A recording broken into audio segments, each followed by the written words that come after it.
स्वागत है आपका हमारे YouTube channel MS academy Siwan में। तो हम लोग क्लास 12 फिजिक्स का ऑप्टिक्स का ऑब्जेक्टिव करने वाले हैं आज। ये ऑब्जेक्टिव आपको एग्ज़ाम में एग्ज़ाम के लिए बहुत ही वीवीआई हैं।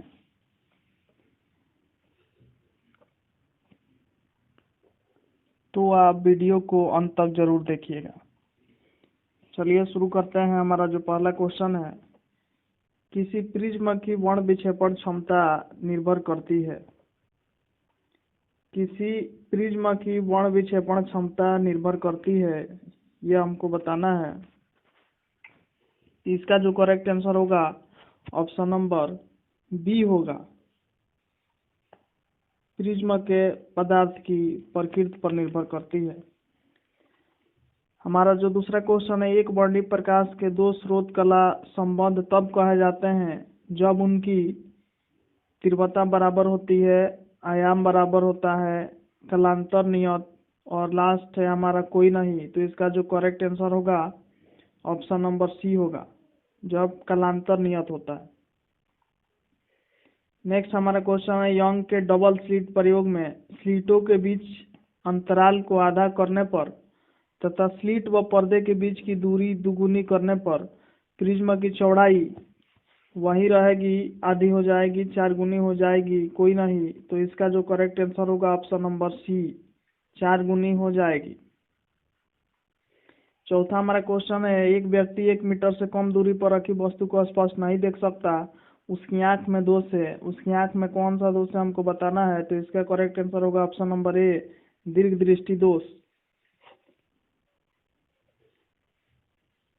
पांचवा क्वेश्चन है, लेंस की क्षमता का SI मात्रक होता है। तो ये बहुत ही आसान क्वेश्चन है। इसका करेक्ट आंसर होगा ऑप्शन नंबर सी, डायऑप्टर होता है लेंस की क्षमता का SI मात्रक। नेक्स्ट जो हमारा क्वेश्चन है, क्वेश्चन नंबर 6, यदि अबिंदुकता के अलावा आंख निकट दृष्टि तथा दीर्घ दृष्टि दोष से भी पीड़ित हो तो उसके सामने इस्तेमाल किया जाता है। कौन सा लेंस इस्तेमाल किया जाता है हमको बताना है। तो इसका आंसर होगा ऑप्शन नंबर ए, गोलीय बेलनाकार लेंस।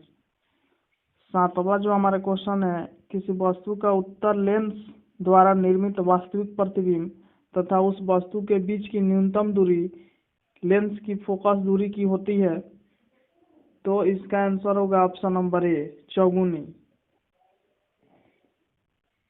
आठवां जो हमारा क्वेश्चन है, पानी के भीतर हवा का बुलबुला कार्य करेगा, किस तरह से कार्य करेगा हमको बताना है। तो ऑप्शन नंबर हो जाएगा बी, अवतल दर्पण की तरह कार्य करेगा।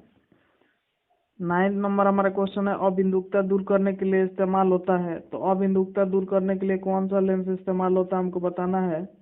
तो इसका आंसर हो जाएगा ऑप्शन नंबर सी, बेलनाकार लेंस उपयोग किया जाता है। 10वां जो हमारा क्वेश्चन है, जब संयुक्त सूक्ष्मदर्शी की लंबाई बढ़ती है तो इसकी आवर्धन क्षमता, मतलब कि जब सिंपल माइक्रोस्कोप की लंबाई बढ़ाई जाती है तो उसकी आवर्धन क्षमता भी बढ़ती है। ऑप्शन नंबर बी हमारा करेक्ट आंसर होगा। 11 नंबर जो हमारा क्वेश्चन है, विभिन्न तलों में कार्निया की वक्रता से जो दृष्टि दोष होता है उसे कहते हैं। तो उसे कहते हैं हम अबिंदुकता कहते हैं। ऑप्शन नंबर डी हमारा करेक्ट आंसर होगा।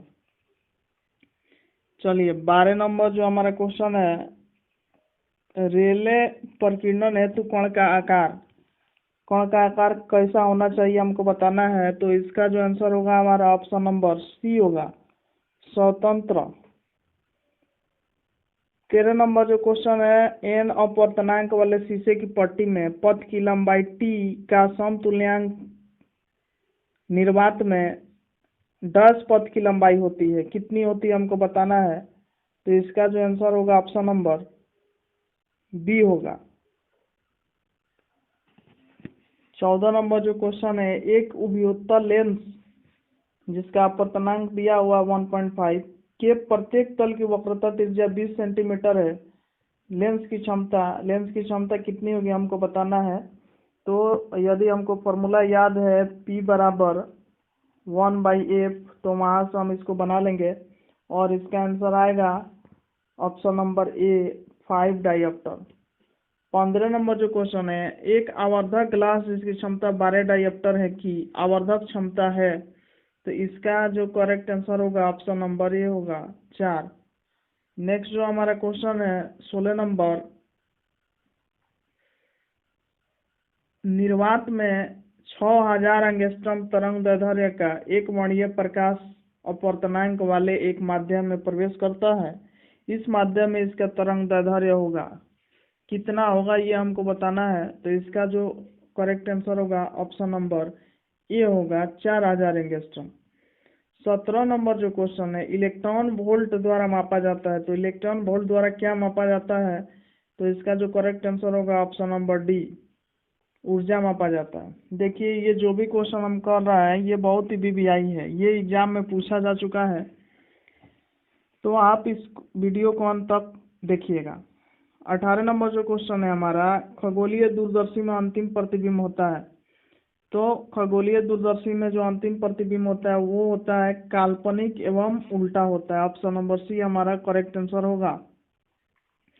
19 नंबर जो हमारा क्वेश्चन है, प्रकाश की अनुप्रस्थ तरंग प्रकृति की पुष्टि करता है, तो इसका जो आंसर होगा 19 का सी होगा, ध्रुवण को। 20 नंबर जो हमारा क्वेश्चन है, ऑप्टिकल फाइबर किस सिद्धांत पर काम करता है, तो ऑप्टिकल फाइबर पूर्ण आंतरिक परावर्तन के सिद्धांत पर काम करता है। देखिए पूर्ण आंतरिक परावर्तन के सिद्धांत पर हीरा का चमकना इसी सिद्धांत पे काम करता है, मरीचिका मृग मरीचिका इसी सिद्धांत पे काम करता है, ऑप्टिकल फाइबर इसी सिद्धांत पे काम करता है, तो आप इसको याद रखिएगा। नेक्स्ट जो हमारा क्वेश्चन है 21 नंबर, एक माइक्रोस्कोप की नली की लंबाई बढ़ाई जाती है तब आवर्धन क्षमता, जब माइक्रोस्कोप नली की लंबाई बढ़ती है तो आवर्धन क्षमता हमको बताना है क्या होगा, तो आवर्धन क्षमता इसकी बढ़ती है, ऑप्शन नंबर ए हमारा सही है। 22 नंबर जो क्वेश्चन है, मृग मरीचिका का कारण है, अभी हमने आपको बताया, ऑप्शन नंबर ए इसका सही हो जाएगा, अपवर्तन और पूर्ण आंतरिक परावर्तन। 23 नंबर जो क्वेश्चन है, आसमान का रंग नीला दिखने का कारण है, तो आसमान का रंग नीला क्यों दिखाई देता है ये आपको पता भी होगा, तो इसका जो करेक्ट आंसर होगा 23 का ऑप्शन नंबर ए होगा। 24 नंबर जो क्वेश्चन है, इंद्रधनुष बनने का कारण है, तो इंद्रधनुष बनने का कारण होता है, देखिए इंद्रधनुष बनने का जो कारण होता है वो हो जाएगा, देखिए विचलन भी होता है, बण विक्षेपण भी होता है, इसीलिए हमारा जो करेक्ट आंसर होगा ऑप्शन नंबर सी होगा। 25 नंबर जो क्वेश्चन है, सरल सूक्ष्मदर्शी से बना हुआ प्रतिबिंब होता है, तो सरल सूक्ष्मदर्शी से बना हुआ प्रतिबिंब कैसा होता है हमको बताना है, तो ऑप्शन नंबर बी हो जाएगा, आभासी एवं सीधा होता है। 26 नंबर जो हमारा क्वेश्चन है, एक समतल दर्पण की वक्रता त्रिज्या होती है, तो समतल दर्पण की वक्रता त्रिज्या अनंत होती है, ऑप्शन नंबर सी हमारा करेक्ट आंसर हो जाएगा। 27 नंबर जो क्वेश्चन है, निकट दृष्टि के उपचार के लिए प्रयुक्त होता है, तो निकट दृष्टि दोष को दूर करने के लिए कौन सा लेंस उपयोग करते हैं, तो हम लोग अवतल लेंस उपयोग करते हैं, ऑप्शन नंबर ए सही हो जाएगा। 28 नंबर जो क्वेश्चन है, एक गोले के माध्यम का वायु में क्रांति कोण 48 डिग्री है, एक किरण कितने पूर्ण आंतरिक परावर्तन करेगी, तो इसका जो करेक्ट आंसर होगा ऑप्शन नंबर डी हो जाएगा। 29 नंबर जो क्वेश्चन है, तीन लेंस जिनकी फोकस दूरी 20 सेंटीमीटर, -30 सेंटीमीटर और 60 सेंटीमीटर है, एक दूसरे से संपर्क में रखे गए हैं, तो इनके संयोजन की फोकस दूरी क्या होगी हमको बताना है, तो इसका जो करेक्ट आंसर होगा ऑप्शन नंबर सी होगा 30 सेंटीमीटर। इसको सॉल्व करने पे निकल के आएगा 30 सेंटीमीटर। और जो हमारा लास्ट क्वेश्चन है, ऑप्टिकल फाइबर किस सिद्धांत पे कार्य करता है, तो इसका करेक्ट आंसर होगा पूर्ण आंतरिक परावर्तन। ये क्वेश्चन पीछे भी आया था, तो आप इसको याद रखिएगा, बहुत ही वीवीआई क्वेश्चन है।